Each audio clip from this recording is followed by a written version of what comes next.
आपण काय ऐकतोय, आपण काय बघतोय, आपण काय काय बघतोय ते समजत नाहीये.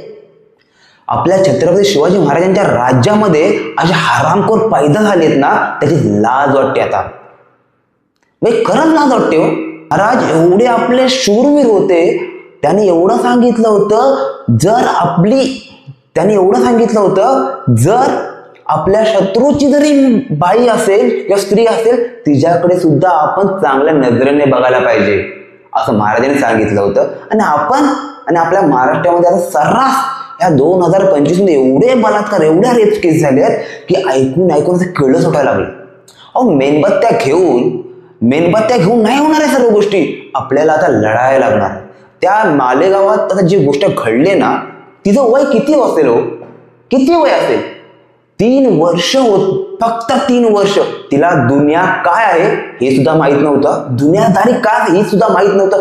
ती आत्ता कुठे दुनिया बघायला सुरुवात करत होती. त्या नराधमा आला, तोंडाने शिव्या येतात एक गोष्ट, पण बोलू शकत नाही एवढ्या शिवघाणघाण शिव्या येतात. त्या तिच्यावर रेप करून दगडाने ठेचून त्याची हत्या केली. किती त्याचं मन कठोर असेल. अहो, तुम्हाला जाग आता येणार नाहीये.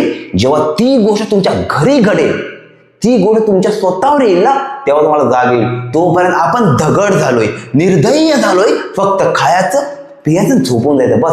जे घडते त्याची फॅमिली बघून गेली. अहो, जेव्हा स्वतःवर वेळ येते ना, तेव्हा समजतं की काय असतं. एखाद्या वडील त्याच्या मुलीला एवढं जपतो, स्वतःला कपडे घेणार नाही, पण त्या मुलीला जास्त जपतो. का? त्याची एक ती इज्जत असते, त्याची लक्ष्मी असते.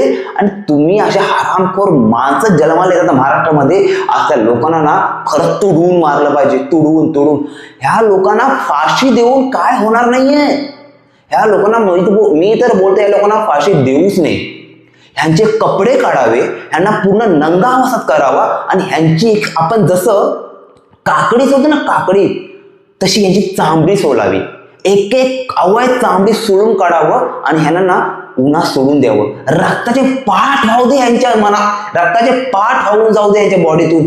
ज्या वेदना त्या मुलीला झालेत ना, त्या वेदना ह्याला पाहिजेत. फाशी देऊन काय होणार नाही वेदना एवढ्या. पण तुम्हाला सांगतोय, ह्यांच्या बॉडीवरची एक स्किन, चांबडी आहे ना, तर सोलून काढा. ह्यांची नख उपटून टाका. अशा वेदना देते ना की परत अशी गोष्ट करायला कोणाची हिंमत नाही झाली पाहिजे. अहो, एवढं किती छोटी मुलगी आहे ती, एवढी छोटी मुलगी आहे, आणि हे नराधम असे कृत्य करतात. अहो, तेव्हा महाराष्ट्रामध्ये छत्रपती शिवाजी महाराज जन्माला आले, त्या महाराष्ट्रामध्ये तुम्ही असे वागताय. लाज वाटते, लाज. खरंच सांगतोय. त्यांना माहितीये आपला न्यायावस्था आहे ना, खूप लॉंग प्रोसेस आहे, ती लवकर का सुटत नाही. असल्याला खरंच सांगायची, चांबडी सोडून काढावी, भर चौकात 2 तुकडे करावे, ह्यांचे सर्व ना, ह्यांच्या अख्खा आयुष्य नसताना भूत करून टाकावं, असा राग येतो.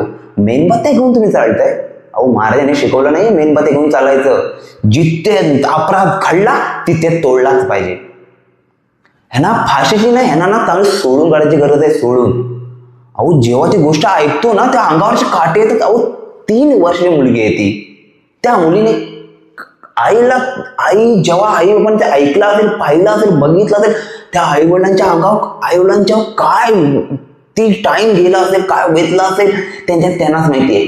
जेव्हा तुमच्या घरी घडेल ही गोष्ट, तेव्हा तुम्हाला समजेल काय नक्की असतं मुलीचं प्रेम.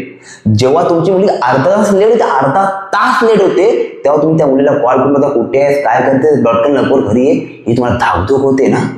पण त्या विचार करा, ज्या 3 वर्ष मुलीवर जेव्हा रेप झाला, त्या हरामखोराने दगडून ठेचून तिला मारली, त्या आईवडिलांनी म्हणा काय वाटलं असेल. बघा, तुम्हाला पटलं तर ही व्हिडिओ शेअर करा, आणि त्या मुलीला न्याय दिलंच पाहिजे. काही होते, न्याय द्यायलाच पाहिजे. आपलं कर्तव्य आहे, आणि कर्तव्य महाराजांनी शिकवलंय. जिथं चुकतोय तिथे आपल्याला करायलाच पाहिजे. बघा, तुम्हाला आवडलं तर खरंच शेअर करा. आणि तुम्ही जर खरंच एका तुम्हाला खरं एक बहीण असेल, एक मुलगी असेल, किंवा तुम्हाला कोणी असेल, तिच्यासाठी एक तर व्हिडिओ शेअर करा. आणि या नराधमांना लवकरात लवकर फाशी व्हायला पाहिजे. एवढं बोलतो. जय हिंद, जय महाराष्ट्र.